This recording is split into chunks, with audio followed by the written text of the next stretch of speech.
Woobo made Valentines for all of Woobo's friends in Wooblea. Can you help me deliver the right Valentine to the right Woobonity? Woobo made sure to make something in their favorite style.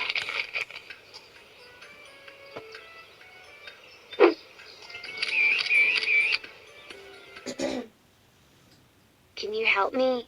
Who does this Valentine belong to? Yippee! This swirly Valentine is just this Woobo's style. Yippee! Who do you think this next Valentine belongs to? Yeah, this Woobo loves this twinkling star one. It's just right. Who do you think this last Valentine belongs to?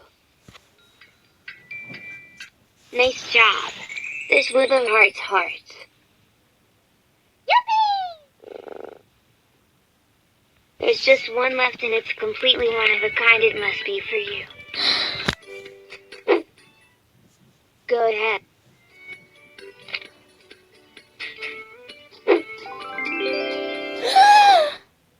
You are so cool. Oh my god, Woobo Woobo! thinks you're the best. Thanks for playing. You were a great help making sure everyone got the right letter. See you around Wooblea. That was very nice of you, Woobo! Woobo likes me.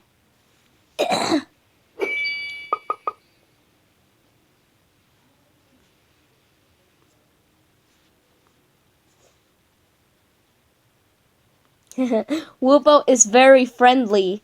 Okay, so now now we're going to hear a story. The Three Little Pigs.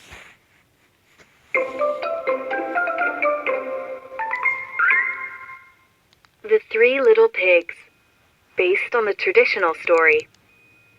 Once upon a time, there were three little pigs who lived at home with their mom.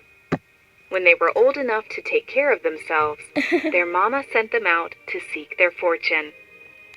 Make homes for yourselves far from the woods. Be kind, and always take care of each other, she told them softly as she hugged each of them and sent the little pigs on their way. The littlest pig was sweet, but just a bit lazy. He walked a few paces from the edge of the woods and plopped down. "I'll just build here," said the pig. "I'm too tired to walk any farther." Just then, a carpenter came by with a cart full of building materials. The littlest pig asked the carpenter, "Which is the easiest material to build with?" In his eagerness to start building, he grabbed the first thing he saw, straw, without waiting for the carpenter to answer. A wolf emerged from the nearby woods and heard the commotion as the pig stacked and arranged the straw to make his new house. Just as the pig finished putting up the door, the wolf knocked. Little pig, let me in," he said. The pig heard the wolf and replied, "Not by the hairs on my chinny chin. Then I'll huff, and I'll puff, and I'll blow your house in," said the wolf. So he huffed, and he puffed. He puffed, and he huffed. And at last, he blew the house of straw down. Oh my god. The wolf made such a show of huffing and puffing that the pig had time to sneak out the back of his straw house, just in time to see it completely collapse from the wolf's mighty breath. The littlest pig ran away as fast as he could. In the meantime, the middlest pig began to build her house. Remembering her mother's words, she walked a little farther from the woods. Just then, the same carpenter with the same cart full of materials came down the road. She looked at the carpenter's wares. She saw the straw and thought, "Straw would be easy, but might be too flimsy. The others look like too much work. She searched for something just above straw, but light enough to build quickly. "I'll try the sticks," she said, and began building. No sooner had she completed the door to her house than she heard a knock. It was the littlest pig, who rushed inside. He closed the door behind him, and instantly they heard another knock. It was the wolf. He had followed the littlest pig from the edge of the woods. little pigs, let me in," said the wolf. "Not by the hairs of our chins," they said together. "Then I'll huff, and I'll puff, and I'll blow your house in," said the wolf. So he huffed, and he puffed, and he puffed, and he huffed, and at last he blew the house of sticks down. Again, the wolf made such a show of huffing and puffing that the two pigs had time to run out of the house before it completely collapsed. This time, they ran to the last little pig's house. Now, the biggest little pig had traveled far from the woods and didn't shy away from the best materials, even though they were heavy and the work was tough. The littlest and middlest pig knocked on her door, and she of course let them in. No sooner had the door closed behind them than they heard the ominous knock, knock, knock on the door. It was the wolf again. little pigs, let me in," said the wolf. "Not by the hairs of our chins," they all said together.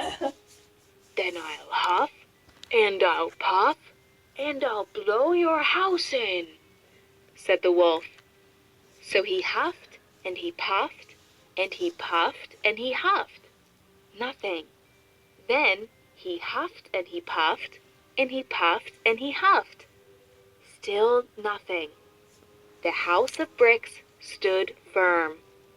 The three little pigs huddled together as the wolf blew and blew, determined to bring the house down. Eventually, the wolf grew tired of huffing and collapsed, exhausted in the little pig's front yard, and quickly fell asleep. Between the rumbling of his snores, they heard a faint grumbling. "He certainly is persistent," said the littlest pig.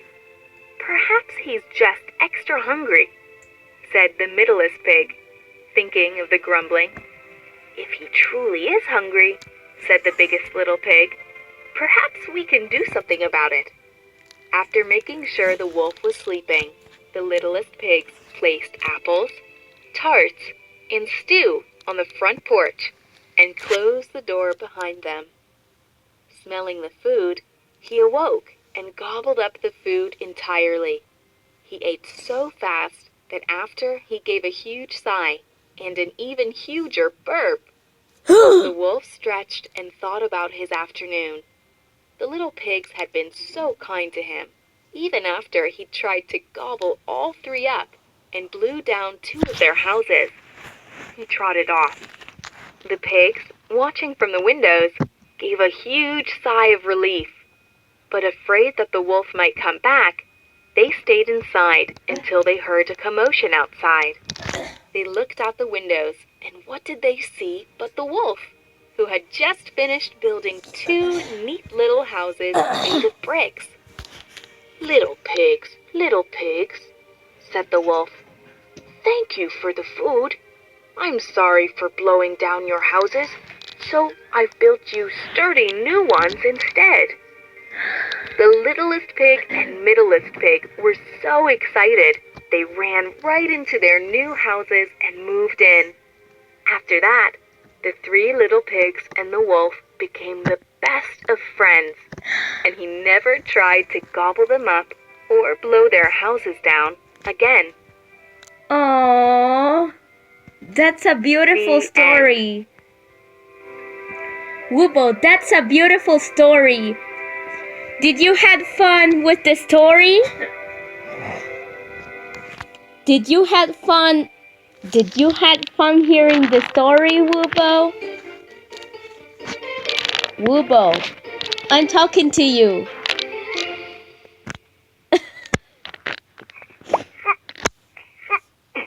Oh no, Woobo sneezes. Oh my god, I'm having allergies too. It's still winter and Woobo and I are having allergies. Okay, Woobo.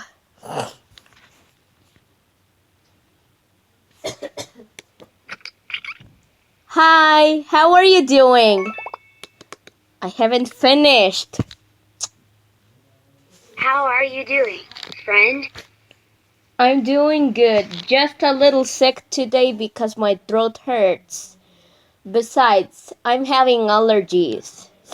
I sneezed while hearing the Three Little Pigs story. Okay, Woobo.